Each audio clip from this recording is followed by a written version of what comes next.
نحمده ونصلي على رسوله الكريم اما بعد فاعوذ بالله من الشيطان الرجيم بسم الله الرحمن الرحيم رب اشرح لي صدري ويسر لي امري واحلل عقدة من لساني يفقهوا قولي۔ ناظرین، ہماری آج کی گفتگو کا موضوع ہے رمضان اور زکوٰۃ۔ اگرچہ زکوٰۃ کے لیے کوئی مہینہ مخصوص نہیں ہے، ہر صاحب مال اور صاحب حیثیت اور خصوصاً صاحب نصاب شخص کو زکوٰۃ اس وقت ادا کرنی چاہیے جب اس کے مال پر جو واجب الزکوٰۃ ہے 1 سال گزر چکا ہو۔ زکوٰۃ کا حکم نہ صرف یہ کہ امت مسلمہ کے لیے ہے، بلکہ اس سے پہلے کی امتوں کو بھی زکوٰۃ کا حکم دیا گیا۔ قرآن پاک میں اللہ سبحانہ وتعالی بنی اسرائیل کے بارے میں سورۃ البقرہ میں کچھ یوں بیان فرماتے ہیں، وَإِذْ أَخَذْنَا مِيثَاقَ بَنِي إِسْرَائِيلَ لَا تَعْبُدُونَ إِلَّا اللَّهَ وَبِالْوَالِدَيْنِ إِحْسَانًا وَذِي الْقُرْبَى وَالْيَتَامَى وَالْمَسَاكِينِ وَقُولُوا لِلنَّاسِ حُسْنًا وَأَقِيمُوا الصَّلَاةَ وَآتُوا الزَّكَاةَ ثُمَّ تَوَلَّيْتُمْ إِلَّا قَلِيلًا مِّنكُمْ وَأَنْتُمْ مُعْرِضُونَ۔ اس کا ترجمہ ہے، اور جب ہم نے بنی اسرائیل سے پختہ عہد لیا کہ تم اللہ کے سوا کسی کی عبادت نہ کرو، ماں باپ کے ساتھ احسان برتو اور رشتہ داروں کے ساتھ، یتیموں اور مسکینوں کے ساتھ نیک سلوک کرو، لوگوں سے بھلی بات کہو، نماز قائم کرو اور زکوٰۃ دو، مگر تھوڑے آدمیوں کے سوا تم سب اس عہد سے پھر گئے۔ تو اس آیت سے پتہ چلتا ہے کہ دیگر احکامات کے ساتھ ساتھ زکوٰۃ دینے کا حکم بنی اسرائیل کو بھی دیا گیا تھا۔ امت مسلمہ پر اس کی فرضیت کے بارے میں قرآن پاک میں آتا ہے، وَأَقِيمُوا الصَّلَاةَ وَآتُوا الزَّكَاةَ وَأَطِيعُوا اللَّهَ وَأَطِيعُوا الرَّسُولَ۔ قرآن و سنت کے مطالعے سے یہ بات پتہ چلتی ہے کہ زکوٰۃ اسلام کے بنیادی ارکان میں سے ایک اہم رکن ہے۔ قرآن پاک میں 82 مقامات پر نماز کے ساتھ زکوٰۃ کا حکم پایا جاتا ہے۔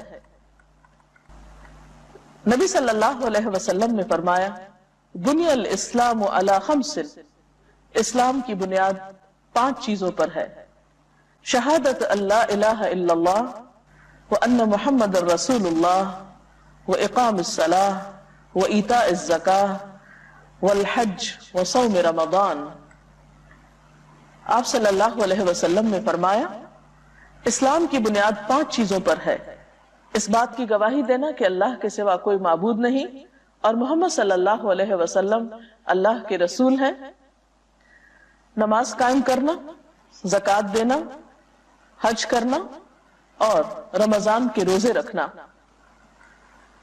بخاری کی ایک اور حدیث میں حضرت جریر بن عبداللہ رضی اللہ تعالی عنہ سے روایت ہے کہ میں نے نبی صلی اللہ علیہ وسلم سے نماز قائم کرنے، زکوٰۃ دینے اور ہر مسلمان کی خیرخواہی کرنے پر بیعت کی، یعنی انہوں نے اس فریضے کو ادا کرنے کے لیے آپ سے عہد کیا۔ حقیقت یہ ہے کہ اسلام میں زکوٰۃ کا نظام معاشرتی بھلائی کے لیے ہے۔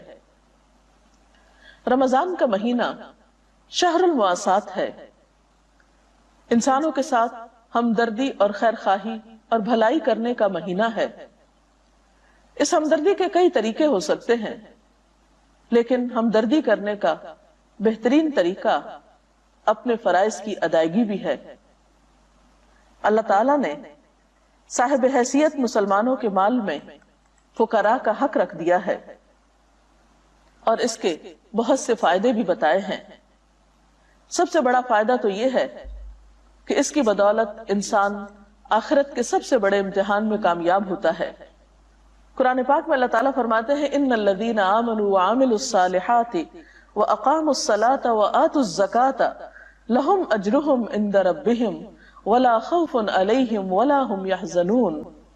جو لوگ ایمان لائیں اور نیک عمل کریں، نماز قائم کریں اور زکوٰۃ ادا کریں، ان کے اجر ان کے رب کے پاس ہیں، ان کے لیے نہ کوئی خوف ہوگا اور نہ ہی وہ غمگین ہوں گے۔ اسی طرح بخاری کی ایک روایت میں آتا ہے کہ ایک اعرابی نبی صلی اللہ علیہ وسلم کی خدمت میں حاضر ہوا اور کہنے لگا، اے اللہ کے رسول صلی اللہ علیہ وسلم، مجھے ایسا عمل بتائیے جسے کرنے سے میں جنت میں داخل ہو جاؤں۔ تو اس پر آپ نے فرمایا، اللہ تعالیٰ کی عبادت کرو اور اس کے ساتھ کسی کو شریک نہ کرو، فرض نماز ادا کرو، فرض زکوٰۃ ادا کرو، رمضان کے روزے رکھو۔ اس نے کہا، اللہ کی قسم میں اس سے زیادہ کچھ نہ کروں گا۔ جب وہ شخص واپس ہوا تو آپ نے فرمایا، جسے جنتی آدمی دیکھنا پسند ہو وہ اس شخص کو دیکھ لے۔ تو اس سے کیا پتہ چلتا ہے کہ جنت میں جانے کے لیے سب سے اہم چیز اپنے فرائض کی ادائیگی ہے، کیونکہ اگر کوئی شخص اپنے بنیادی فریضے سے غافل ہے اور ادھر ادھر کی نیکیاں کر رہا ہے تو جب تک وہ اپنا فرض پورا نہیں کرتا باقی نیکیوں کی بھی قدر و قیمت نہیں ہوگی۔ زکوٰۃ کا لفظ جو ہے اس کا بنیادی طور پر معنی ہے پاک کرنا، نشو نما دینا۔ زکوٰۃ یہ دونوں کام کرتی ہے، ہمیں گناہوں سے بھی پاک کرتی ہے، مال کی حرص اور محبت سے پاک کرتی ہے، لالچ سے پاک کرتی ہے، اور اسی طرح ہمارے دل میں انسانوں کی ہمدردی کے جذبات کو پروان چڑھاتی ہے، خیر اور بھلائی کے احساسات نشو نما ہوتے ہیں زکوٰۃ کی ادائیگی سے۔ زکوٰۃ گناہوں کا کفارہ اور نفس کے تزکیے کا بہترین طریقہ ہے۔ قرآن پاک میں اللہ تعالیٰ حضور صلی اللہ علیہ وسلم سے خطاب فرماتے ہیں، خذ من اموالہم صدقۃ تطہرہم بہا وتزکیہم۔ اس کا ترجمہ ہے، اے نبی صلی اللہ علیہ وسلم، آپ ان کے اموال سے زکوٰۃ لے کر انہیں گناہوں سے پاک اور صاف کیجیے۔ تو گویا زکوٰۃ کی ادائیگی گناہوں کو پاک کرنے کا ذریعہ بھی ہے اور نفس کے تزکیہ کا بھی۔ زکوٰۃ دولت میں اضافے کا ذریعہ بھی ہے۔ اللہ سبحانہ وتعالیٰ فرماتے ہیں، وَمَا آتَيْتُم مِّن زَكَاةٍ تُرِيدُونَ وَجْهَ اللَّهِ فَأُولَئِكَ هُمُ الْمُضْعِفُونَ، اور جو زکوٰۃ تم اللہ کی خوشنودی حاصل کرنے کے لیے ادا کرتے ہو، اس سے دراصل دینے والے اپنے مال میں اضافہ کرتے ہیں۔ جیسا کہ ایک اور حدیث سے ہمیں پتہ چلتا ہے کہ آپ صلی اللہ علیہ وسلم نے قسم کھا کر یہ بات فرمائی کہ صدقہ دینے سے مال کم نہیں ہوتا۔ اسی طرح قرآن پاک کی گواہی ہے اس بات پر کہ زکوٰۃ ادا کرنے سے مال کم نہیں ہوتا، بلکہ زکوٰۃ ادا کرنے والے دراصل اپنے مال میں اضافہ کرتے ہیں۔ سوچنے کی بات یہ ہے کہ دینے سے اضافہ کیسے ہوتا ہے۔ زکوٰۃ کی حیثیت دین میں ایسے ہی ہے جیسے بدن میں خون کی حیثیت۔ جب خون بدن کے سارے اعضاء میں گردش کرتا ہے تو انسان چاق و چوبند رہتا ہے، حرکت کر سکتا ہے، انسان کی صحت درست رہتی ہے۔ اور اگر خون کسی ایک حصے میں جا کر جم جائے اور اس کی سرکولیشن نہ ہو تو انسان حرکت کے قابل نہیں رہتا، چل پھر نہیں سکتا۔ بالکل اسی طرح جس سوسائٹی کے تمام حصوں کو مال پہنچتا رہے، تمام حصے خوشحال ہوں، وہاں اکنامک ایکٹیویٹی زیادہ فلرش کرتی ہے، اس میں زیادہ حرکت ہوتی ہے۔ جب معاشرہ خوشحال ہوتا ہے، تمام لوگوں کے پاس اپنی ضروریات پوری کرنے کے لیے مال ہوتا ہے، تو ایسے میں دینے والے اور لینے والے دونوں ہی اس سے فائدہ اٹھاتے ہیں۔ مثال کے طور پر اگر کچھ لوگوں کے پاس مال زیادہ ہے لیکن ان کے مال سے اگر وہ تجارت کرتے ہیں اور اس کا کوئی خریدار ہی نہیں تو تجارت آگے کیسے بڑھ سکتی، مال میں اضافہ کیسے ہو سکتا ہے۔ پھر اسی طرح زکوٰۃ غربت کے خاتمے کا ایک ذریعہ بھی ہے۔ حضرت معاذ رضی اللہ تعالیٰ عنہ کو آپ صلی اللہ علیہ وسلم نے جب یمن بھیجا تو خاص طور پر تاکید کی کہ تم جان لو کہ اللہ نے ان کے مالوں میں صدقہ فرض کیا ہے جو ان کے اغنیاء سے لیا جائے گا اور ان کے فقراء کو دیا جائے گا۔ تو جب مال کی سرکولیشن اغنیاء سے فقراء کی طرف ہوتی ہے تو لازمی طور پر معاشرے کے ان طبقات میں خوشحالی آتی ہے جو محروم ہوتے ہیں۔ پھر اسی طرح زکوٰۃ جہاں ادا کرنے کے فائدے ہیں بہت سے، وہاں ادا نہ کرنے کے نقصان بھی ہیں۔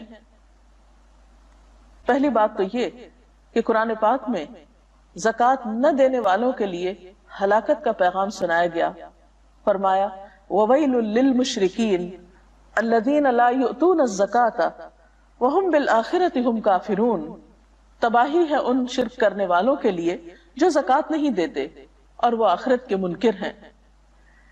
اسی طرح ایک حدیث میں آتا ہے، آپ صلی اللہ علیہ وسلم نے فرمایا مانع الزکاة یوم القیامت فی النار، زکوٰۃ نہ دینے والا قیامت کے دن آگ میں ہوگا۔ قرآن پاک کی ایک اور آیت سے بھی یہ بات ہمیں پتہ چلتی ہے کہ والذین یکنزون الذھب والفضة ولا ينفقونها في سبيل الله فبشرهم بعذاب علیم یوم تکوی بها جباہهم وجنوبهم وظہورهم هذا ما کنزتم لانفسکم فذوقوا ما کنتم تکنزون۔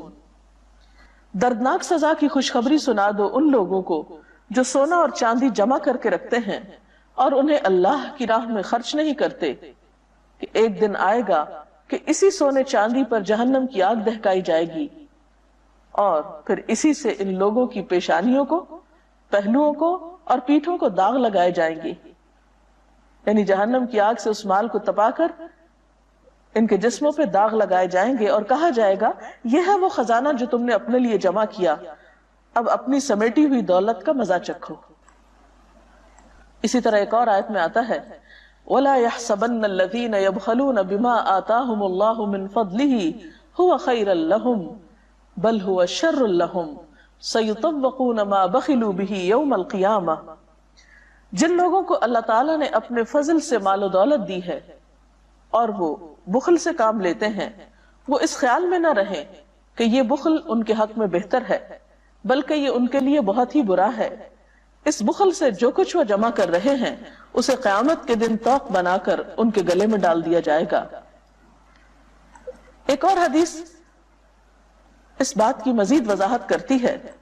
نبی صلی اللہ علیہ وسلم نے فرمایا جس کو اللہ تعالیٰ نے مال دیا اور اس نے اس کی زکوٰۃ ادا نہ کی تو قیامت کے دن اس کا مال گنجے سانپ کی شکل بن کر، جس کی آنکھوں پہ 2 نقطے ہوں گے، اس کے گلے کا طوق بن جائے گا، پھر اس کی دونوں باچھیں پکڑ کر کہے گا میں تیرا مال ہوں، میں تیرا خزانہ ہوں۔ پھر آپ نے یہ آیت تلاوت فرمائی جن لوگوں کو اللہ نے اپنے فضل سے مال دیا ہے اور وہ بخل کرتے ہیں، وہ اپنے لیے اس بخل کو اچھا نہ سمجھیں بلکہ یہ ان کے حق میں بہت برا ہے۔ ان قریب قیامت کے دن یہ بخل ان کے گلے میں طوق کی شکل میں ہوگا، یعنی طوق بن کر ان کے گلے میں لٹکے گا۔ طوق کیا ہے؟ سزا کی ایک قسم ہے۔ تو اس سے پتہ چلتا ہے کہ زکوٰۃ کا نہ دینا آخرت میں شدید نقصان کا سبب بن سکتا ہے۔ صرف آخرت میں ہی نہیں بلکہ دنیا میں بھی اس کا نقصان ہے۔ زکوٰۃ نہ دینے کی صورت میں قحط سالی آتی ہے۔ نبی صلی اللہ علیہ وسلم نے فرمایا ما منع قوم الزکاة الا ابتلاهم اللہ بالسنین، زکوٰۃ ادا نہ کرنے والوں کو اللہ تعالیٰ قحط سالی میں مبتلا کر دیتے ہیں۔ آپ صلی اللہ علیہ وسلم کے فرمان کے مطابق اگر وہاں یعنی اس قوم میں، اس علاقے میں چرند پرند نہ ہو، جانور نہ ہو، تو ان پر ایک قطرہ بھی بارش کا نہ برسے، یعنی اللہ تعالیٰ ایسے لوگوں سے اتنا غضبناک ہوتا ہے اور ان کو اپنی رحمت سے محروم کر دینا چاہتا ہے جن کے دلوں میں بندوں کے لیے رحم کا جذبہ نہیں۔